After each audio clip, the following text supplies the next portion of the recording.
Guys, এটা কি বলো তো? লুচি আর ঘুগনি। তো আমাদের আজকে এখানে সকাল থেকে বৃষ্টি হচ্ছে। তো দুপুরে মোটামুটি সবকিছু খাওয়া দাওয়া সব হয়েছে, কিন্তু দুপুরে ভাবছি ঠান্ডা ঠান্ডা ওয়েদারে কি খাওয়া যায়। এগুলো কি সুন্দর ফুচকো মানে ফুলকো ফুলকো হয়েছিল, চুপসে গেছে এখন। ভাজা হয়েছে অনেকক্ষণ থেকে, তো খুব সুন্দর কিন্তু নরম। আর পাপাই কি করছে দেখো, এত সুন্দর নরম, খেতে যা লাগছে। ঠান্ডা ওয়েদারে কিন্তু ভাজাভুজি খেতে মন করছিল। বাড়িতে ময়দা ছিল আর মটরও ছিল, তাই জন্য ভাবলাম যে লুচি করলে কেমন হয়। তাই জন্য মা আর মেয়ে মিলে লুচি করলাম, ঘুগনিও করলাম, এখন খাচ্ছি।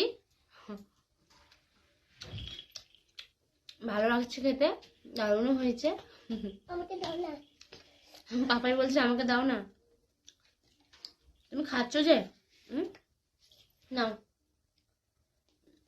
পাপাকে একটু খাইয়ে দিলাম।